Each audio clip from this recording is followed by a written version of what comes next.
चलेगा बच्चों, एक बार फिर से आप लोगों का हार्दिक स्वागत है यूथ क्लास पे। और सभी बच्चों को होली की शुभकामनाएं। ठीक है, ट्राई मैंने किया था, मैंने आपको बताया था कि जैसा कि अगर हमारी लाइव क्लास नहीं चलेगी तो मैं ऑन जो है वीडियो रिकॉर्ड करके आपको दे दूंगा। ठीक है, कोई दिक्कत नहीं है।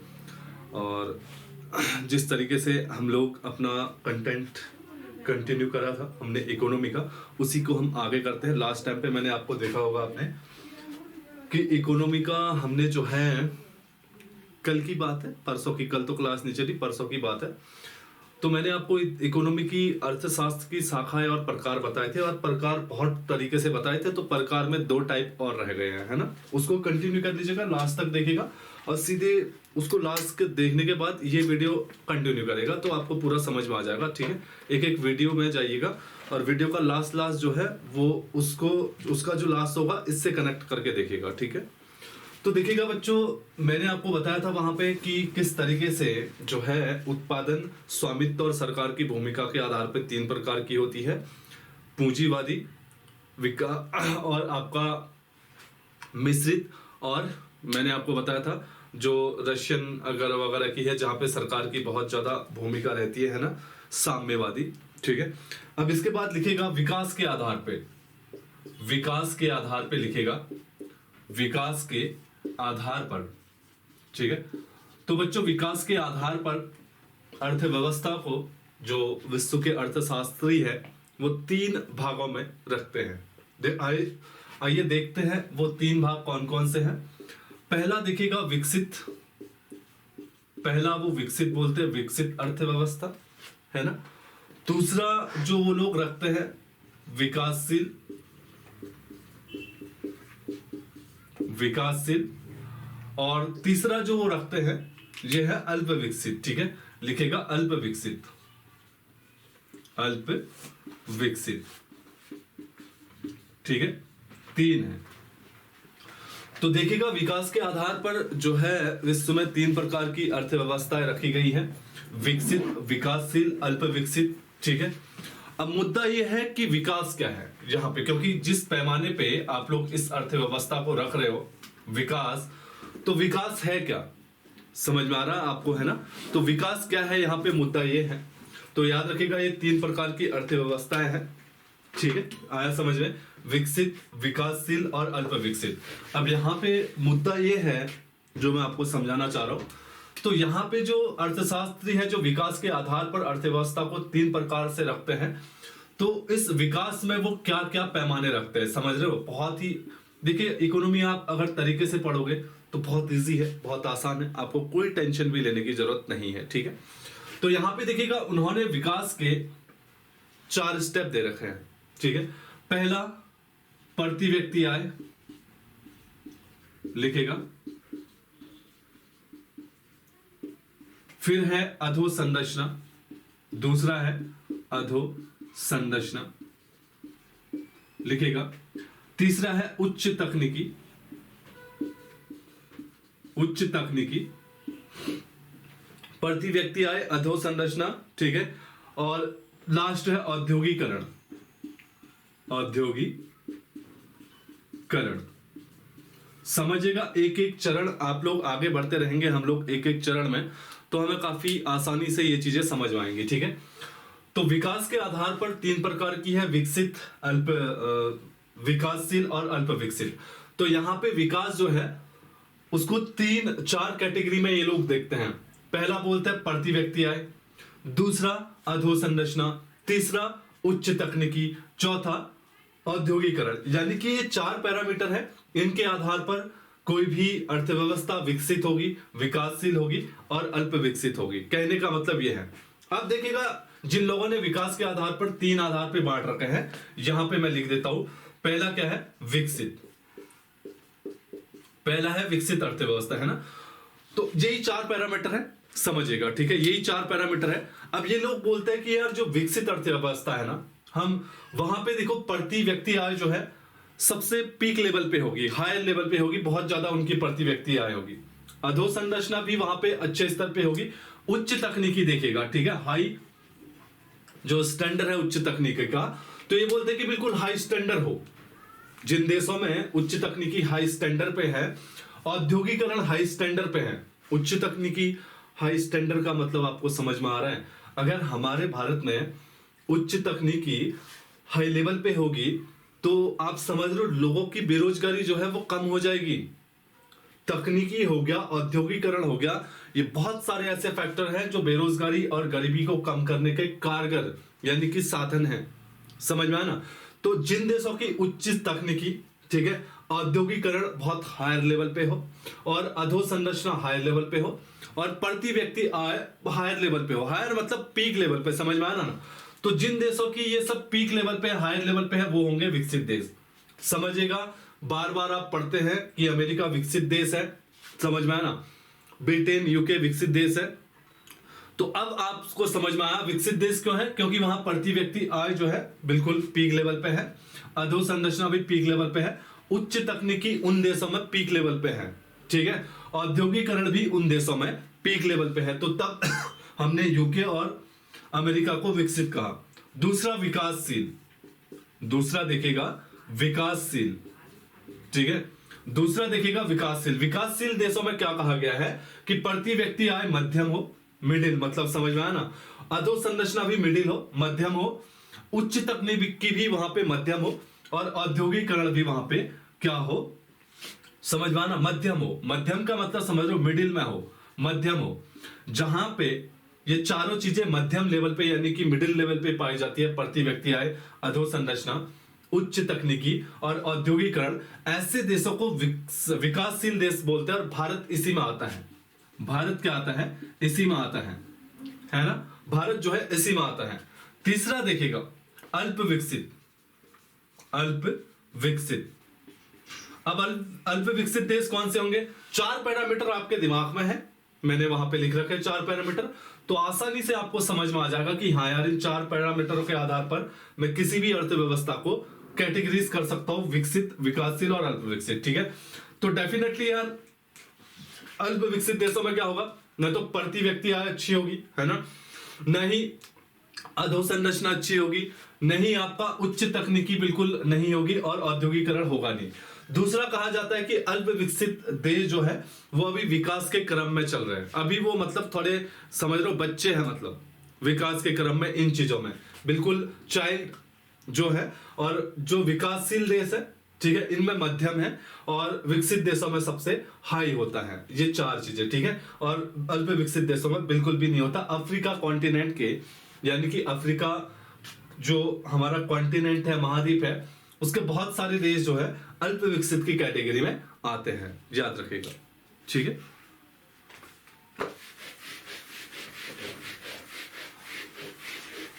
अब देखिएगा विश्व बैंक ने लिखेगा, ठीक है,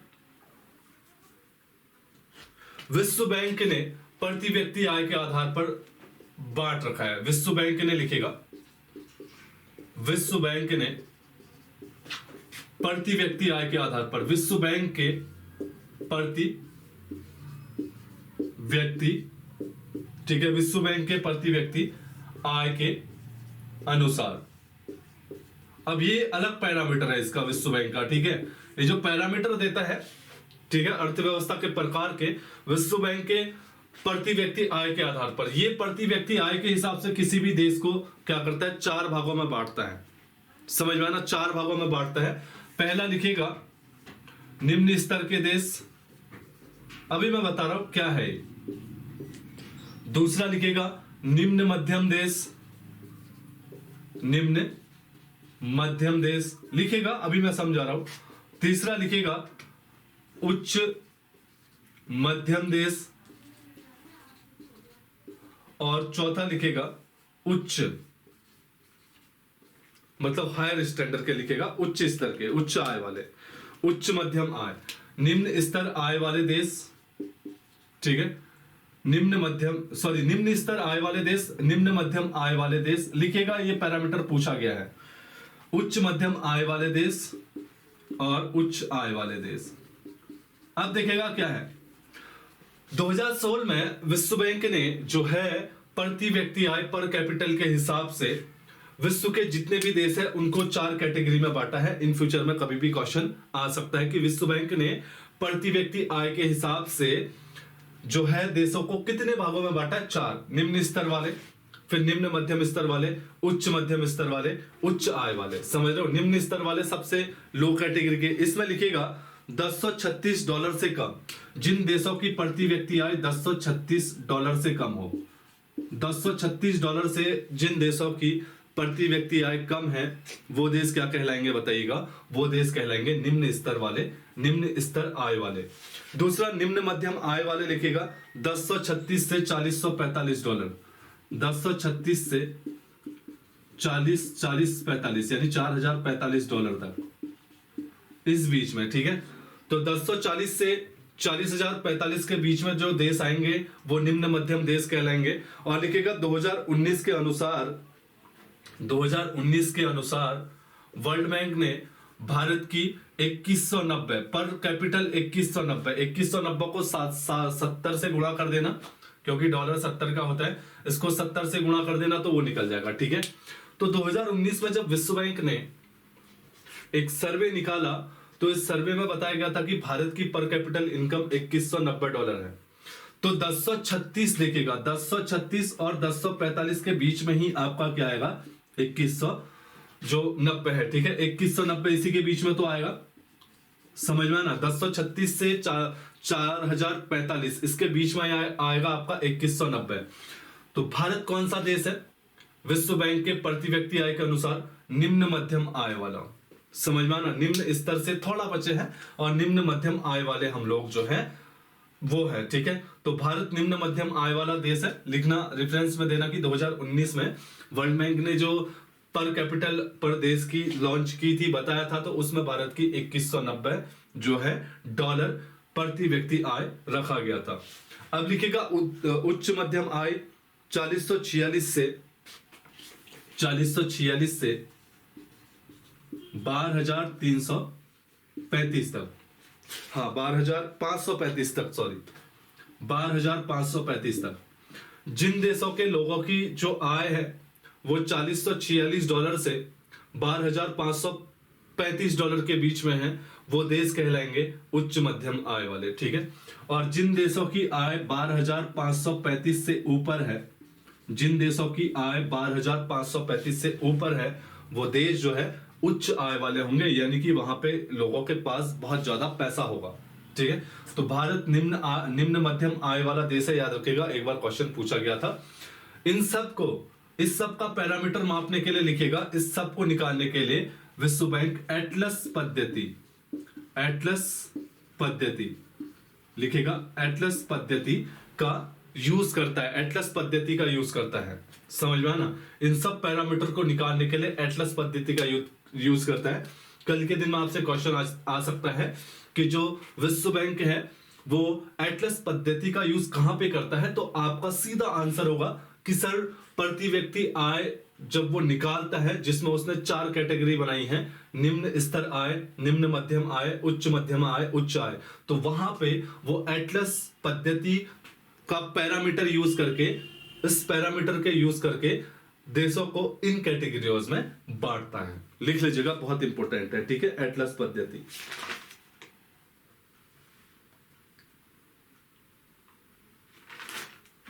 और लिखिएगा एटलस पद्धति में वो प्रत्येक देशों की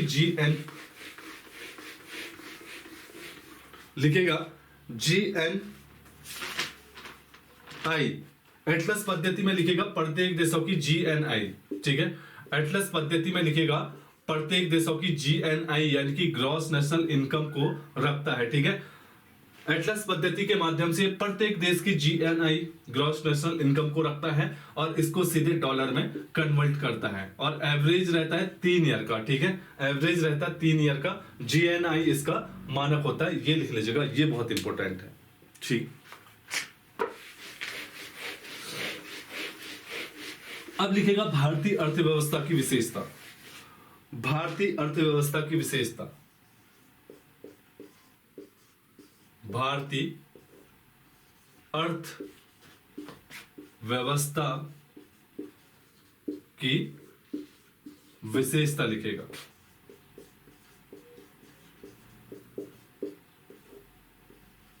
भारतीय अर्थव्यवस्था की विशेषता लिखेगा। ये आता है क्वेश्चन, मेंस में भी आता है, तो मैं बताऊंगा किस तरीके से भारत की अर्थव्यवस्था की विशेषता है। पहली विशेषता लिखेगा क्या है, भारत अर्थव्यवस्था की पहली विशेषता क्या है, मिश्रित अर्थव्यवस्था है ना। मैंने बता चुका हूं मिश्रित क्या है, जहां पे निजी और सरकार मिलके काम करती है, निजी है लिखेगा। मिश्रित है। खुली अर्थव्यवस्था है, खुली और बंद मैंने आपको बताया था ना, खुली में क्या होता है, आयात निर्यात होता है, कनेक्ट करके देखेगा। तीसरा क्या है, कृषि, कृषि प्रधान, अभी भी कृषि प्रधान है, याद रखेगा, कब छुटकारा मिलेगा ना जाने। तो भारत की अर्थव्यवस्था की पहली विशेषता है कि मिश्रित है, खुली है और कृषि प्रधान है। मिश्रित मैं आपको बता चुका हूं, परसों ही बता चुका हूं, ठीक है। किन्स ने अपनी बुक के माध्यम से रखा था मिश्रित अर्थव्यवस्था का कॉन्सेप्ट, जब 1929 की मंदी आई थी, अगर याद नहीं है तो वो बता रहा। खुली अर्थव्यवस्था जहां पे आयात निर्यात दूसरे देशों के साथ हो सके। अगला लिखेगा, अभी वर्ल्ड बैंक के अनुसार क्या था, निम्न मध्यम आय वाला, निम्न मध्यम आय वाला देश, निम्न मध्यम आय वाला देश है लिखेगा। वर्ल्ड बैंक ने ही तो बताया, अभी वर्ल्ड बैंक ने ही तो बताया निम्न मध्यम आय वाला है करके।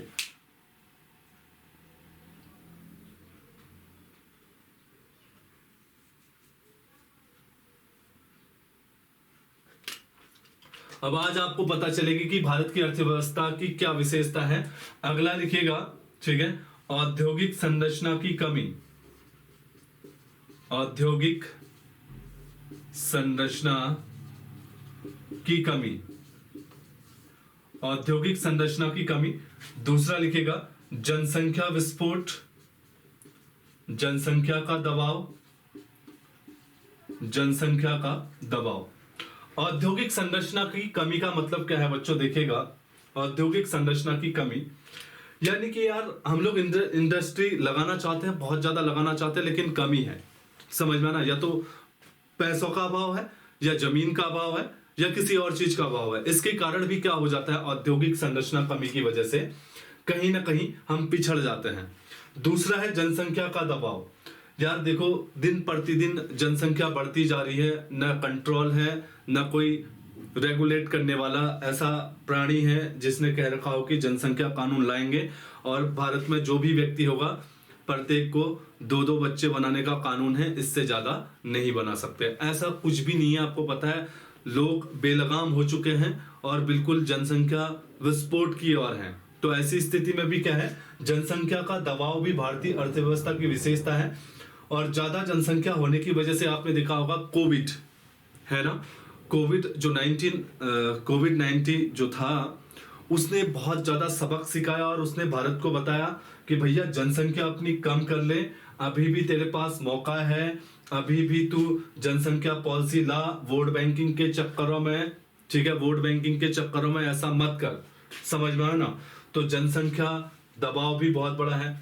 लिखेगा परंपरागत रूढ़िवादी सोच, परंपरागत रूढ़िवादी सोच, रूढ़िवादी सोच, परंपरागत व रूढ़िवादी सोच बहुत इंपॉर्टेंट है, इस पे मुद्दा बहुत ज्यादा आता है। रूढ़िवादी सोच और परंपरागत सोच, जैसे मैं घर गया, मैंने पैर नहीं छुए अपने बड़े ताऊजी के या किसी के भी, सामने घर वाले थे, उनने डांटा, तेरी तमीज यही है या हमने तेरे को यही शिक्षा दी थी, होता है ना ऐसा। तो वो क्या है, एक रूढ़ी सोच है। मैं क्या बोल रहा था, hello, hi, how are you, अच्छे शब्द तो how are you, hello, hi, how are you, कैसे हो आप। प्रणाम करने से क्या हो जाता है, सिर्फ संस्कार आ जाता है, लेकिन प्रणाम करने के बाद निकल गए, आपने ये थोड़ी पूछा कैसे हो आप, तो मैंने तो पूछा ना हाउ आर यू, सब चीज पूछा। तो कहीं ना कहीं भारत में जो रूढ़िवादी या परंपरागत सोचे है वो भारतीय अर्थव्यवस्था को पीछे करने का काम करती है, समझ में आना, पीछे काम करती है रूढ़िवादी सोचे। जैसे आपने देखा होगा कि अभी ड्रेस कोड का स्कूलों में जो है, समझ में आना, तो स्कूलों में ड्रेस कोड का चल रहा, अभी आपने देखा होगा, तो जो मुस्लिम लोग पहनते हैं, ठीक है, उसको लेके आपने देखा होगा ड्रेस कोड को लेके चल रहा है, बहुत ज्यादा चल रहा है, मुद्दा ट्रेंड पे था, ठीक है। तो जो लोग थे जो सपोर्ट में थे कि हाँ ड्रेस कोड नहीं होना चाहिए, जो मॉडर्न या जो मुस्लिम वर्ग है उसका जो हिजाब है उसके हिसाब से वो स्कूल जा सकती है। तो क्या है, ये रूढ़िवादी सोचे है ना यार, हिजाब पहन के वो जाए, स्कूल ड्रेस कोड है यार, स्कूल में ही आप भेदभाव करवाना चाहते हो क्या? स्कूल में ही भेदभाव, बच्चे वहीं से भेदभाव करना शुरू कर देते हैं, समझ लो। कोई बुर्का पहन के आ रहा है, कोई टोपी पहन के आ रहा है, कोई दाढ़ी बना के आ रहा है, बिल्कुल जट पंजाब है ना, कोई बिल्कुल क्या कहते हैं नीचे ईसाई पादरी बन के आ रहा है स्कूल में। यार स्कूल से ही तुम बुनियादी शिक्षा से ही लोगों के दिमागों में ये फैला दे रहे हो कि ये मोमडन है, ये हिंदू है, ये ईसाई है, ये सिख है। ऐसे में कैसे देश का विकास होगा बताओ? बढ़ावा किसे दे रहे हम लोग? बढ़ावा दे रहे सांप्रदायिकता जो है उसको बढ़ावा दे रहे स्कूल से। यार ड्रेस कोड का मतलब क्या होता है पता है? कि स्कूल में सभी लोग क्या है, एक समान है। आप वहां पे भी ड्रेस कोड की बात नहीं कर रहे हो, वहां भी कह रहे हो कि ये लोग जो है अपना ये पहन के जाओ। समझने वाली बात है, बहुत दिनों से ट्रेंड पे चल रहा है। अब खुद समझो, अपने दिल से बताओ, अगर मैं यहां से बुर्का पहन के या किसी और चीज पहन के कॉलेज चला गया, ड्रेस कोड नहीं है मेरी, तो मेरी जो मतलब वैल्यू हो जाएगी, या दूसरे बच्चे जो मुझे देखेंगे ना अलग नजरिए से देखेंगे, वो डेफिनेटली है। अगर मैं सेम उन्हीं की ड्रेस पे जाऊंगा तो एक समान मानेंगे कि हाँ ये यहीं के है करके। तो ये सोच में फर्क पड़ता है, समझ में आना? ये छोटी मोटी चीज नहीं है, ये समाज को क्या करती है, डिवाइड कर देती है। यार ड्रेस कोड है, स्कूल का कोड है, उसमें जाइए ना, उसमें जाओ, उसमें क्या दिक्कत हो रही है आपको? आप बोल रहे हो कि बिल्कुल ऐसे में जाओ, ऐसे में कैसे होगा? आप समझने वाली बात, आप समझो ना, दिल से समझो। ऐसे में क्या हो जाएगा, जैसे ही वो महिला स्कूल में जाएगी तो अलग से वो जहां पे भी कुर्सी में बैठेगी, लोगों का पूरा फोकस वहां हो जाएगा, अलग नजरिए से देखेंगे। और एक दिन ऐसा हो जाएगा कि वो समाज में, मतलब वही जो स्कूल के बच्चे हैं वो कलंकित कर सकते हैं, मतलब ऐसा भी हो सकता है। तो ड्रेस कोड अपनाना है, ठीक है। रूढ़िवाद, तो जो लोग कह रहे कि बुर्का पहन के जाएगी, ये जाएगी, वो रूढ़िवादी सोचे हैं, यानी कि वो परंपरागत सोचे हैं। तो कहीं ना कहीं परंपरागत सोचे और रूढ़िवादी सोचे क्या कर रही है, भारत में अर्थव्यवस्था के लिए बहुत हानिकारक है। जैसे मैं आपको बता रहा हूं, एक और रूढ़िवादी सोच है भारत में। आपने देखा होगा राजनीति, ठीक है, भारत में राजनीति में आपने देखा होगा फ्री फ्री फ्री एक चीज, दूसरी चीज, ठीक है, जो ये जातिगत मुद्दे हैं, इन दो मुद्दों को लेके ही जो है भारत में सबसे ज्यादा राजनीति होती है, और इन दोनों मुद्दों को लेके ही कोई भी सरकार बनती है और नहीं बनती है। टाइम टू बोलते ना कि ये टाइम है कटने का और आगे निकलने का। ये टाइम होना चाहिए हमारे पास एजुकेशन, रोजगार, ये जो मैं बता रहा हूं, जनसंख्या का दबाव ये कम करना, औद्योगिक संरचना इसकी कमी है तो इसकी भरपाई करना, निम्न मध्यम आय को कहना कि आगे ले जाना। अपने जॉब चार्ट में ये रखो ना कि हम लोग औद्योगिक संरचना जो है कमी है उसको पूरा करेंगे, जनसंख्या का दबाव जो बढ़ रहा है धीरे धीरे इसे कम करेंगे, परंपरागत और रूढ़ी अप्रोच जो है उनपे कम काम करेंगे, है ना। मिश्रित खुली अर्थव्यवस्था, कृषि प्रधान है तो कृषि प्रधान से धीरे धीरे हटाएंगे, निम्न मध्यम आय से उच्च मध्यम आय तक ले जाएंगे, समझ में ना। तो ये जॉब चार्ट में होना चाहिए कोई भी पार्टी के। जॉब चार्ट में क्या होगा, हम सरकार में आते ही बिजली फ्री कर देंगे, 300 यूनिट कर देंगे, वाह आपकी ये राजनीति है। 300 यूनिट फ्री करके आप अगर आज वोट ले रहे हो, अभी मैंने देखा, मैं आपको बताऊं, पहाड़ में हम भी थे, आप भी थे यार, हर एक परिवार ना, हर एक परिवार बिका है यहाँ पे, हर एक परिवार। किससे उम्मीद करोगे बताओ? 2-2, 3-3, 4-4 हजार में उनने अपना विकास, अपना आने वाला फ्यूचर बेच दिया है, समझ में आ रहा है ना, फ्यूचर बेच दिया। बाद में उनसे कुछ करो तो बोलते हैं, पता है क्या बोलते हैं, यार हमें कौन सा दे रहा, देने आए तो ले लिया हमने, बात खत्म। अरे यार देने आया था तो आपने मुद्दे रखने थे ना, कि हमारे यहाँ एजुकेशन नहीं है, हमारे यहाँ हॉस्पिटल नहीं है, हम अभी आप पे भरोसा कर रहे हैं और इन फ्यूचर में नहीं आया तो हम सीधे आपके केबिन में हड़ताल करेंगे, आंदोलन करेंगे, आपको बर्खास्त करने की लोकतांत्रिक मांग करेंगे। ये है ही नहीं, ये लेवल ही नहीं है, ये लेवल आएगा भी नहीं। और जिस दिन ये लेवल आ जाएगा ना, उस दिन भारत का विकास उसी दिन होगा, याद रखना, तब तक नहीं होगा, समझ में ना। अभी बताया गया है कि जो, छोड़ो यार क्या बोलना है इनके बारे में, है ना, छोड़ो, बोल रहा हूं, एक बात बोल रहा हूं, मुद्दे ये होने चाहिए। अभी जर्मनी में निर्वाचन हुए थे तो वहां पे मुद्दा क्या चल रहा पता है, जलवायु परिवर्तन का मुद्दा चल रहा है, समझ में आ रहा ना। अगली विशेषता लिखेगा आय पर निर्भरता, आय पर निर्भरता, आय पर निर्भरता। भारतीय अर्थव्यवस्था की अगली विशेषता लिखेगा आय पर निर्भरता। अगला लिखेगा कृषि आधारित, हाँ ठीक हो गया, गरीबी हो गया, गरीबी, तकनीकी, तकनीकी व उद्यमशीलता की कमी, उद्यमशीलता की कमी। ये सब नहीं दिखाई दे रहा आपको, आपको दिखाई दे रहा वोट बैंक, समझ रहे हो? ये सब नहीं दिखाई दे रहा कि भारतीय अर्थव्यवस्था में यार इन चीजों को हम आगे करेंगे तो तभी तो लोगों के जेबों में पैसा आएगा, ठीक है। गरीबी देखो, भारतीय अर्थव्यवस्था की मेन जो है वो विशेषता है आय पर निर्भरता। तकनीकी उद्यमशीलता की कमी, देख रहे हो, अपने आंखों से देख लो, ये तो दिखाना भी था आपको मुझे, अभी और बता रहा हूं और क्या है। आर्थिक असमानता, आर्थिक असमानता, आर्थिक असमानता। आर्थिक असमानता का मतलब समझ रहे हो क्या है? भारत के 10% लोगों के पास 90% पैसा है और 90% लोगों के पास 10% पैसा है। भारत के 10% लोगों के पास 90% पैसा है और 90% लोगों के पास 10% पैसा है, समझ रहे हो? ये है आर्थिक असमानता। अभी मैं आपको गिनी गुणांक, ठीक है, वो सब पढ़ाऊंगा तो वो इसी में काम करते हैं, आर्थिक असमानता में आगे पढ़ाऊंगा मैं, टेंशन न ले। तकनीकी उद्यमशीलता का अभाव, यार आपके यहाँ टेक्नोलॉजी का अभाव है, आपके यहाँ गरीबी है, आय पर आत्मनिर्भरता, और कर क्या रहे हो? किस और ले जाना चाह रहे हो भारतीय अर्थव्यवस्था को? अभी भी 1950 आजादी के बाद प्रथम पंचवर्षीय योजना 1 अप्रैल 1951 को लागू हुई, तब से लेके आज 2022 है, तब तक भारतीय अर्थव्यवस्था की विशेषता यही बनी हुई है, यही बनी हुई है। कुछ बहुत हद तक चेंज है लेकिन मोस्ट ऑफ यही बनी हुई है, कोई चेंजेस ही नहीं आया है। कौन लाएगा ये चेंजेस?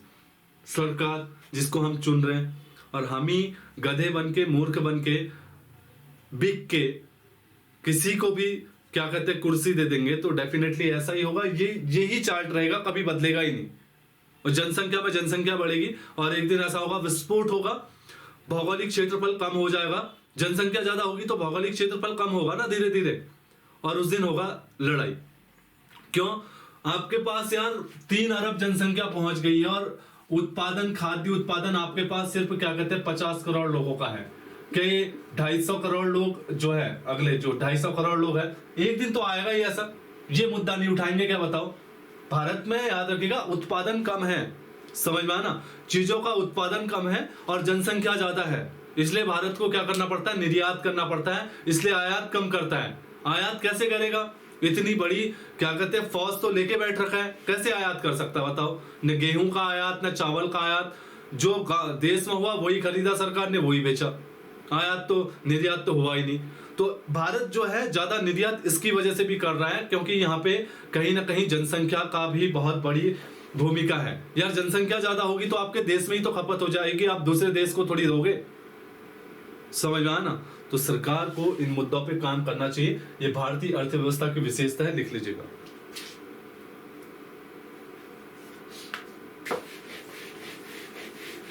ठीक है, ये पैरामीटर रहे। अब लिखेगा मानव विकास सूचकांक, हेडिंग बनाइए HDI, ह्यूमन डेवलपमेंट इंडेक्स, मानव विकास सूचकांक, मानव विकास सूचकांक लिखेगा, मानव विकास सूचकांक, ठीक है, मानव विकास सूचकांक लिखेगा, HDI ह्यूमन डेवलपमेंट इंडेक्स। देखो बच्चों, ह्यूमन डेवलपमेंट इंडेक्स जो है, मतलब एक प्रकार से कह सकते हो कि इसके विकास से मानव जो है मानव पूंजी कहलाता है, ठीक है। तो यहां पे सबसे पहले 1990 में महबूब उल हक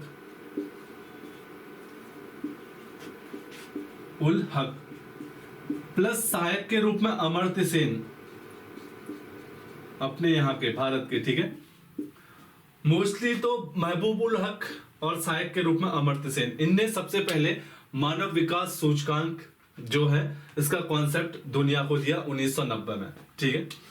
1990 में ही एक संस्था हुई UNDP, United Nation Development Programme, जिसकी स्थापना हुई थी 1965 में और इसका हेडक्वार्टर है न्यूयॉर्क।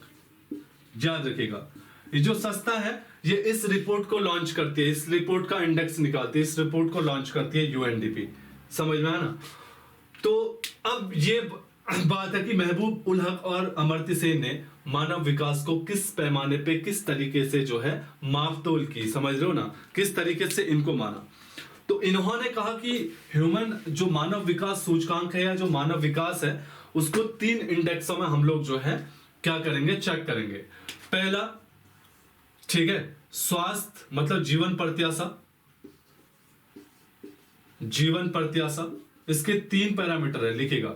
जीवन प्रत्याशा, जीवन प्रत्याशा मतलब किसी भी देश के लोगों की एक एवरेज आय कितनी है कि वो कितने टाइम पे मरते हैं। जैसे किसी गांव में 200 आदमी हैं, अब वो 200 आदमी का एक एवरेज लिया जाता है, ठीक है, उनके जीने का, कितना जीते हैं करके, उसे बोलते हैं जीवन प्रत्याशा। और ये स्वास्थ्य से संबंधित होती है, याद रखिएगा, स्वास्थ्य से संबंधित होती है, लिख लीजिएगा।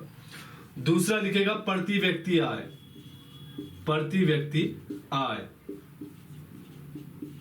प्रति व्यक्ति आय लिखेगा, ठीक है, प्रति व्यक्ति आय यानी कि पर कैपिटल इनकम लिखेगा।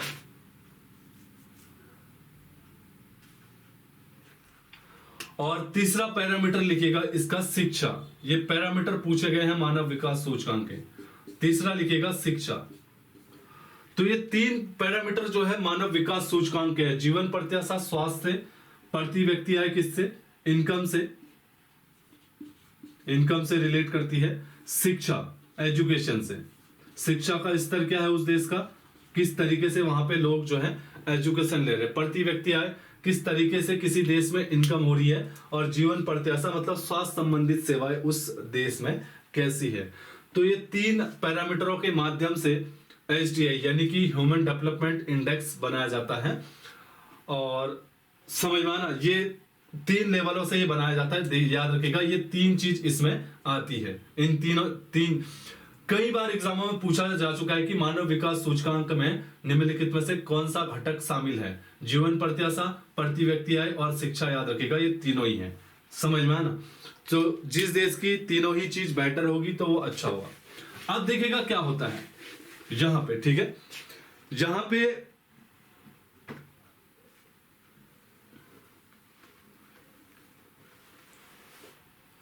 उच्च जो होता है 3 वर्गों में होता है। उच्च लिखेगा पहला, उच्च, जिसकी रेटिंग जो है 0.700 से 0.749 तक होगी।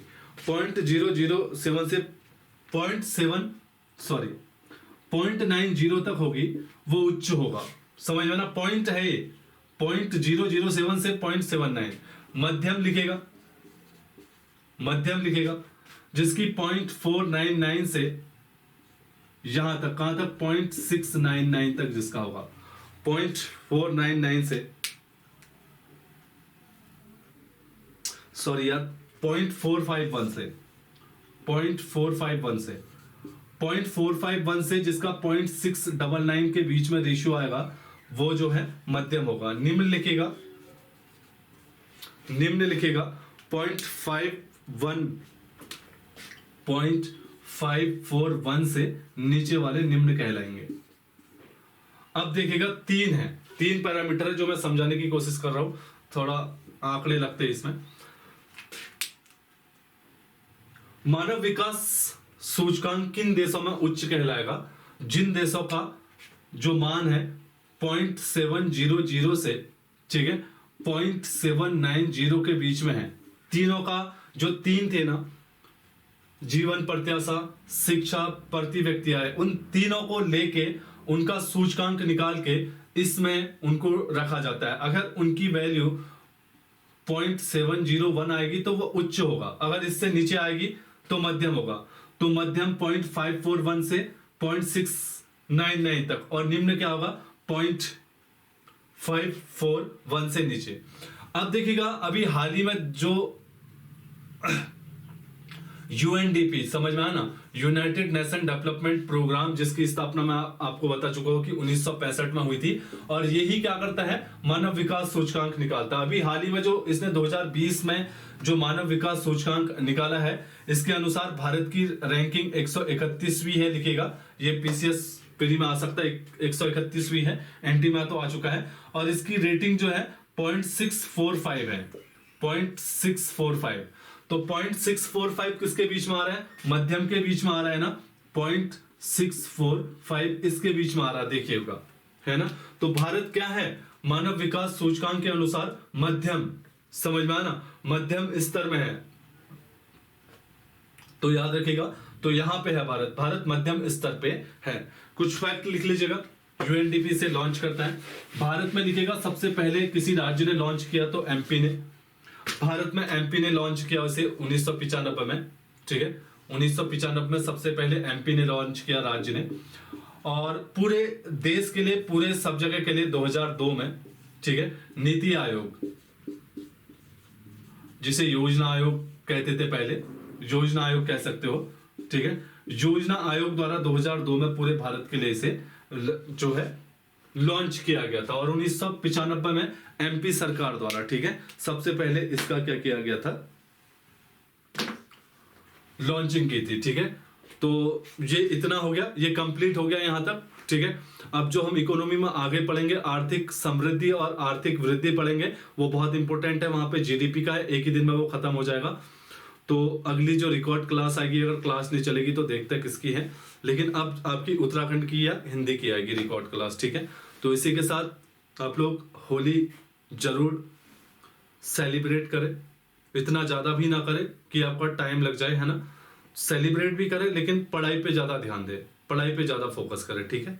चलिए।